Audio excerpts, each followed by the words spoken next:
Bienvenidos a Ellas Dicen. En Colombia hay una entidad encargada de garantizar el acceso a la tierra para los campesinos que no la tienen o que la tienen, pero por diversas circunstancias no han sido legalizadas. Es por eso que hoy nos acompaña la Agencia Nacional de Tierras para hablar de todos estos temas y a su vez de qué está haciendo para tener un campo con mayor igualdad. Síganos hoy en Ellas Dicen, en redes sociales y nos pueden seguir a través de nuestro Facebook Live. Bienvenidos todos ustedes.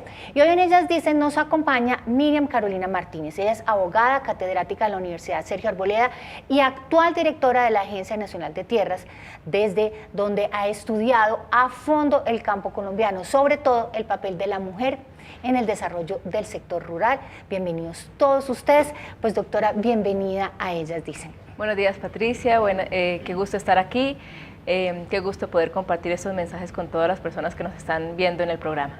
Bueno, vamos a hablar de tierras, vamos a hablar de la agencia, vamos a hablar del rol de la mujer en el área rural de nuestro país, pero yo no puedo dejar de preguntarle acerca de la librería gigante en la cual usted se crió cuando estaba chiquita. Porque claro que sí. Leyendo toda la información, uno dice que se crió en la biblioteca más espectacular y dos, que era la más pila en el colegio, en la universidad, en los máster, en todo, la más pila de todas.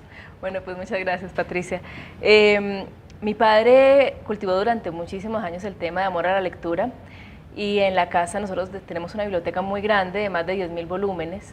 Tenemos un cuarto especial para la biblioteca con todos los acondicionamientos especiales para la misma y gran parte de mis pasiones era poderme leer las diferentes colecciones de libros que tenía mi papá en la biblioteca, además porque es una biblioteca no solo enfocada a derecho, él era abogado también, pero él no solamente hizo una biblioteca enfocada a derecho, sino que tenía diversos temas. Entonces tenemos literatura, tenemos pintura, tenemos arte, tenemos filosofía, sociología, temas políticos. Entonces hay una gran cantidad de diferentes temáticas en la biblioteca y esta es gran parte de mi mundo de crianza, efectivamente, que me ha permitido poder conocer sobre diversos temas, poder también tener un tipo de lenguaje distinto sobre diferentes temas y también me permite analizar las diferentes situaciones porque la lectura realmente te abre a que tu mente sea mucho más curiosa, sea mucho más observadora. Entonces ya en las situaciones reales de las personas, toda esta formación me ha servido para poder también comprender las diferentes situaciones y tratar de buscar las soluciones que se requieren para también poder dar algún tipo de solución a los diferentes requerimientos que se me acercan hoy en día en mi parte profesional. Bueno, ¿y qué significa en su vida que le digan, no, es que ella era la más pila de la universidad?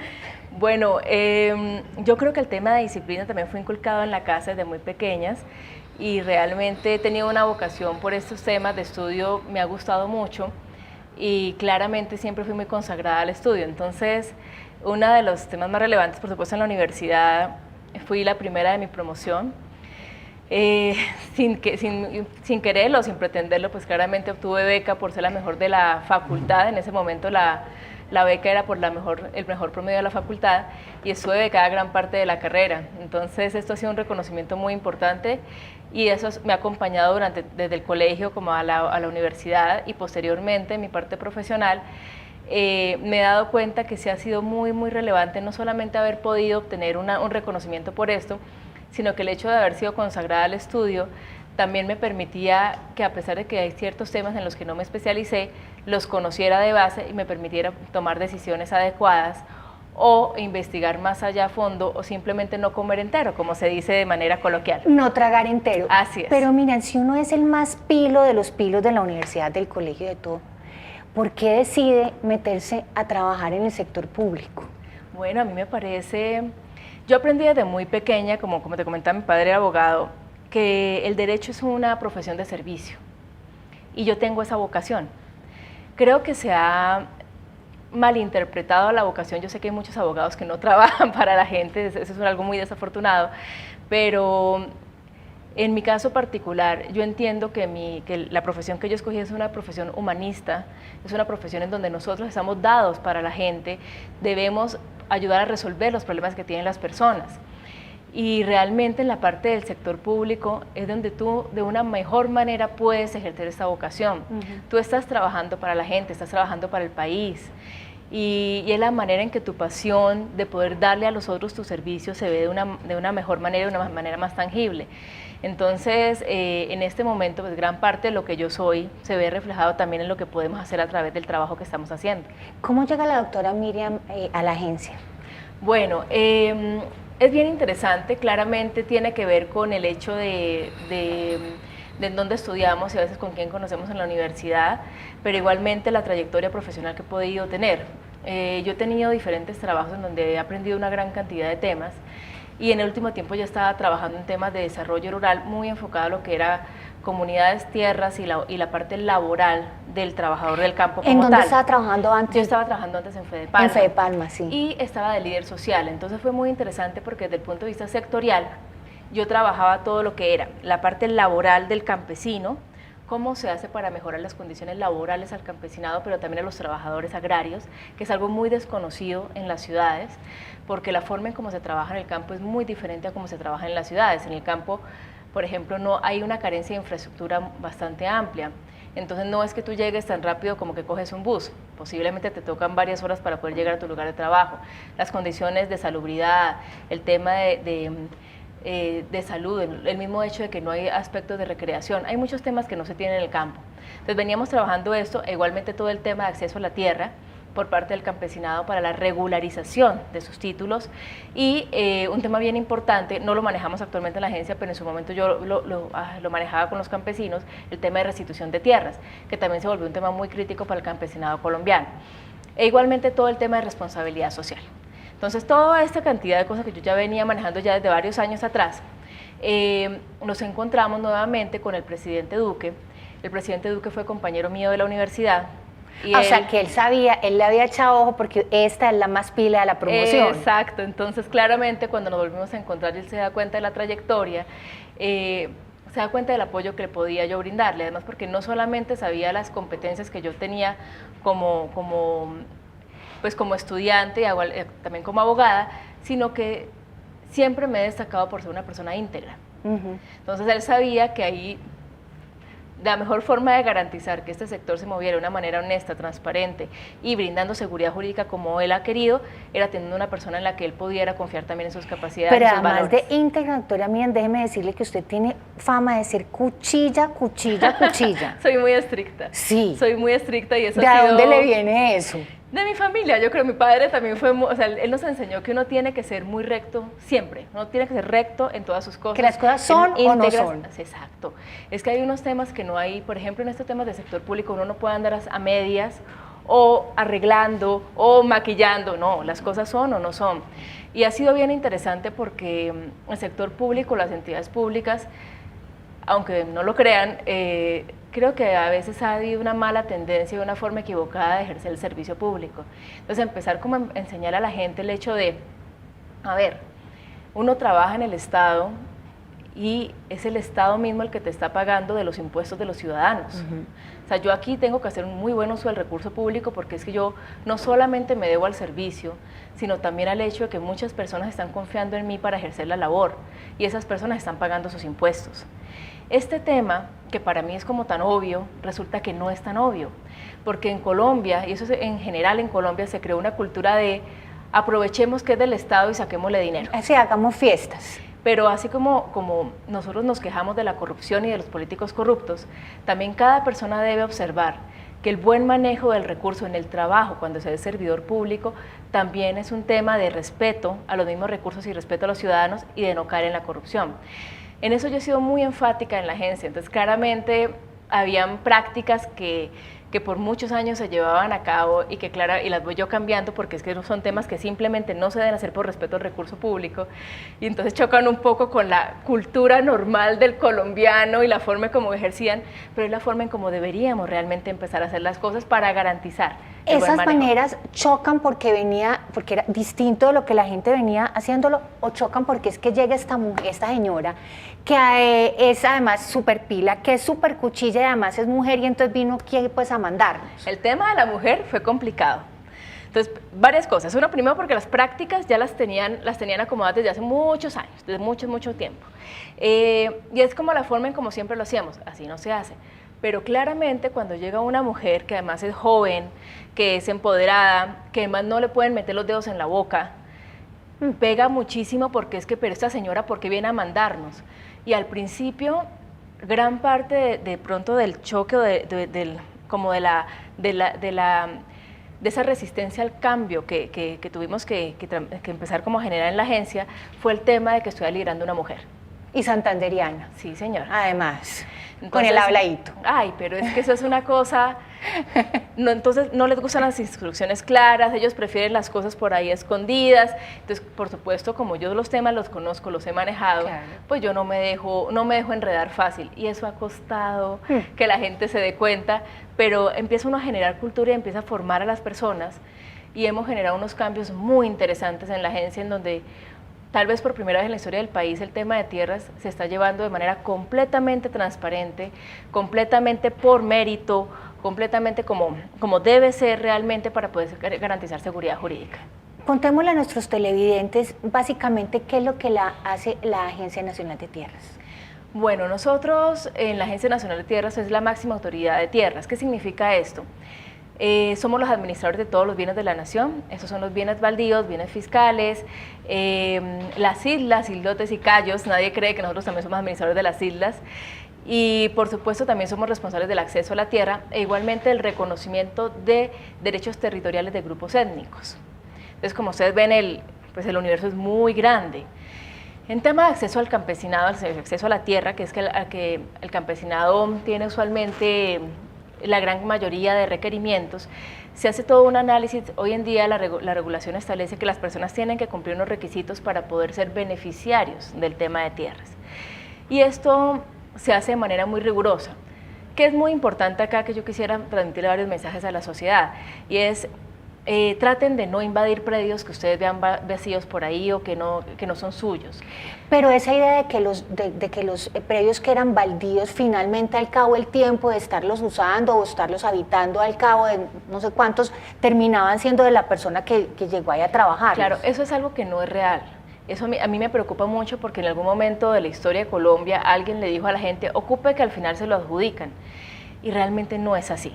Porque es que además hay mucha gente que ni siquiera cumple con los requisitos para ser beneficiarios del programa. Entonces, hay unos puntos que antes de la anterior ley es posible que hay unos reconocimientos que se pueden hacer, pero otros que definitivamente no se van a poder hacer. Y eso es un simple desconocimiento de la ley. Y yo lo que he visto es que hay mucha gente que se aprovecha de este tipo de vacíos de conocimiento para decirle a las personas que tengan ciertas actuaciones que no son. Entonces, mi primer consejo es no invadan tierras que no son suyas, hagan el proceso ante la agencia y con la tierra disponible se va dando tierra a la gente. En el otro tema, por ejemplo, de formalización de propiedad privada, hay mucho campesino que tenía su tierra pero no la pudo formalizar bien, pues ya que son predios no baldíos y que los compraron a personas de propiedad privada y así han nacido, por ejemplo, los de sucesión, que puede ser un tema más fácil. Hoy en día podemos apoyar a todas estas personas, igualmente, y son personas de escasos recursos, para poder ayudarles a regularizar su propiedad privada. Entonces, eso ha sido un programa que empezó en el 2011 en el Ministerio, y por decirte una cifra simplemente para que vean la labor que estamos haciendo, entre 2011 y 2015 el Ministerio regularizó más o menos 3.000 propiedades. En este solo año nosotros hemos regularizado 7.000. ¿Cuál es el problema más grande que hay para poder legalizar esas propiedades? Bueno, hay varios, pero enfocándonos en las personas que están en la posesión del predio, muchas veces es el hecho de que no cuentan con las pruebas. Es muy recomendable que la gente guarde, así sea que lo compró a través de carta-venta. La carta-venta no es un instrumento legalmente aceptable, pero se volvió el instrumento por excelencia en el campo colombiano para comprar predios. Esto demuestra que hay una sana posesión, hablando de predios privados. Entonces la persona lleva ahí mucho tiempo, tiene una sana posesión, entonces lo que se hace es que se le formaliza para que quede como propietario como tal y quede en registro. A veces las pruebas son muy difíciles de poder recopilarlas. Y lo otro es el acceso a los mismos predios. Debemos tener en cuenta que nosotros en la agencia operamos en zonas rurales. Colombia es un país multidiverso, es maravilloso, pero es muy difícil llegar a veces a algunas zonas del país. Claro. Entonces llegar a la zona, hacer todo el levantamiento, porque toca hacer un levantamiento topográfico, hacer todo el tema de linderos, eso tiene su complejidad. Pero en términos generales lo que yo le pido a la gente es tengan toda la documentación clara, tengan todas sus pruebas claras, que eso también nos facilita muchísimo el trabajo.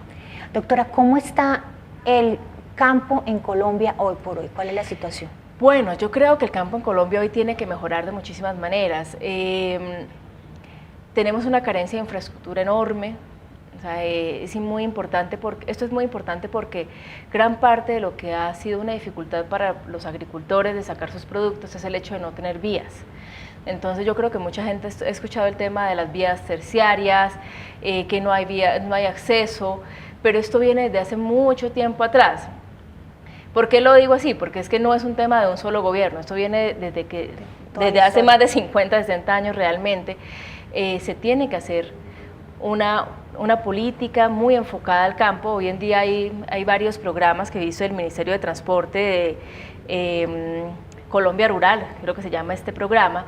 Es un programa destinado también para poder construir vías terciarias. Pero esto tiene que seguir y tiene que continuar no solo en este gobierno, sino que en el siguiente y en el siguiente, porque realmente la carencia de vías es una de las fallas más grandes. Otra, que la veníamos incluso nosotros tratando de discutir desde antes, con todo lo que era el Ministerio del Trabajo, es toda la parte de salud. Es muy difícil tener acceso a la salud en el campo. Entonces las personas tienen a veces que trasladarse horas a la ciudad capital para que una EPS los atienda. Estos son temas que en realidad también hay que esforzarse, por eso también hay varias, en su momento se estuvo trabajando en un proyecto de ley para poder hacer unas modificaciones de cómo se contrataba a la gente en el campo, de cómo se les pagaba, e igualmente con todo ese tema de cajas de compensación y las diferentes EPS, cómo podían llegar a brindar un servicio más a la mano del campesino. Hay muchas maneras, el tema de tecnología también se ha hecho un esfuerzo enorme por parte del Ministerio TICS para poder llegar a casi todas las zonas del país, pero todavía hay que hacerlo. O sea, hay muchos temas de precariedad. Y el tema de la mujer, usted que le toca ir a todas las zonas, a todas las regiones de nuestro país, ¿cómo ve el rol de la mujer en el campo? Bueno, es mucho más relevante de lo que uno se imagina. Gran parte del campesinado, de todos los títulos que nosotros hemos entregado este año, que pueden en el año de gobierno llegan más o menos a 16.000, poco más de 16.000, casi el 50% son de mujeres. O sea, el 50% de las tierras que han titulado son a mujeres. Son a mujeres.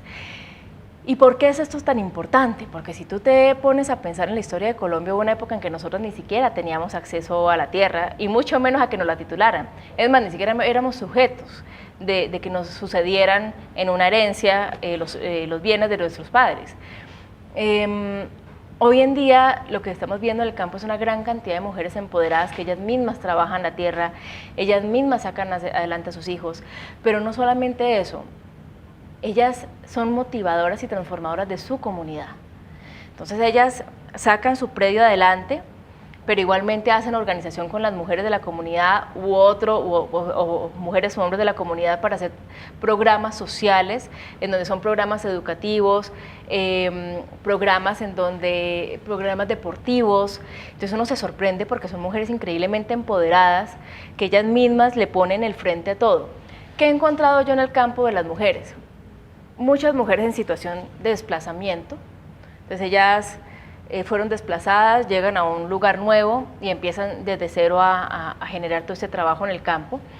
Otras mujeres, muchas abandonadas por los esposos, donde ellas se quedan solas con los hijos y es como la principal motivación de yo voy a sacar adelante a mis hijos y hago todo este trabajo.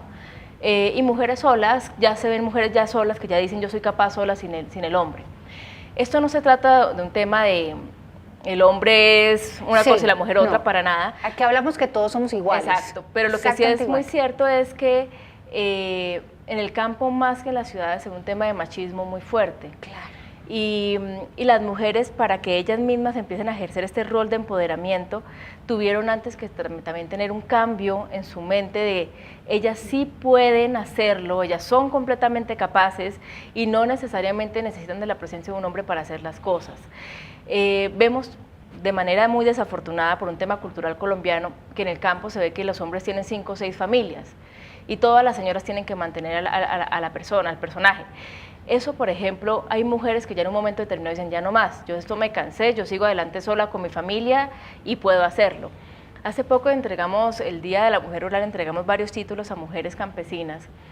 Yo les decía a ellas que yo me sentía muy orgullosa porque ellas habían sido capaces de generar ese cambio en su entorno y el cambio en su familia. Y me decían, pues que sí, doctora, es que para nosotros ha sido muy duro, y claramente para ellas es muy duro, porque es que además una mujer en el campo, con este tema de machismo que todavía persiste, tener que empujar sola a su familia, a sus hijos, incluso también ayudan a su mamá, a su papá, a sus hermanos, tienen unos cultivos espectaculares y empiezan a producir unos cultivos que uno dice, bueno, esto es maravilloso, uno dice, bueno, que es increíble. He conocido incluso mujeres, que no quiero dejar de mencionarlo, que también teniendo en cuenta todos estos cambios a nivel global y las exigencias a nivel global, se han dedicado a sembrar de manera orgánica. Y entonces con cursos en el SENA, ellas mismas van, hacen los cursos, se educan, empiezan a todas esas prácticas que tienen en conocimiento, las empiezan a aplicar en su cultivo. Y tienen unas fincas espectaculares, pequeñas, pero es que debemos entender que realmente la dificultad en el campo es enorme y que ellas mismas empiezan a generar unos cultivos increíbles y además orgánicos, con unos temas de sostenibilidad. Es increíble. Y uno dice, bueno, es que realmente estas mujeres son muy, muy especiales. Miren, en lo que le queda, ¿qué quisiera que cuando, no sé, en 10 años miráramos para atrás y dijéramos, ¿qué fue lo que hizo la doctora Miriam? ¿Qué fue lo que hizo? Quisiera crear un cambio desde el punto de vista de que sí es posible generar seguridad jurídica en materia de tierras, que todas las personas pueden ser tratadas como iguales y que todas las personas les podemos garantizar sus derechos sin importar de dónde vienen ni cuál es su procedencia. Que realmente la institucionalidad sí puede llegar al Estado colombiano, a los lugares más apartados. O sea, yo quisiera que se pudiera ver que en realidad sí es posible llegar con políticas que son igualitarias, equitativas, sí es posible que se pueda generar un cambio sano. ¿Y qué se necesita para poder hacer esos cambios que usted quiere hacer?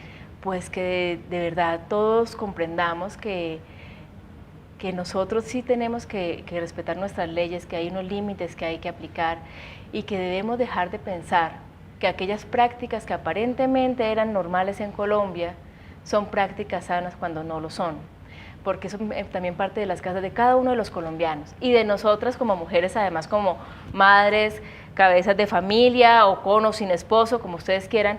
Uno tiene que enseñar a los hijos que en realidad el tema de la integridad y la honestidad no tiene ningún tipo de negociación. Pues ha sido un placer conversar esta mañana de hoy y aprender tanto del campo y de la mujer en el campo. Muchísimas gracias por estar aquí. A ustedes gracias por acompañarnos en Ellas Dicen y los esperamos mañana con un nuevo programa y temas de interés para todos ustedes. Recuerden seguirnos en las redes sociales como @Canal Capital y además pueden vernos y estar informados de las noticias de Bogotá a través de www.conexioncapital.com. Sean amables los unos a los otros y que tengan ustedes una feliz mañana.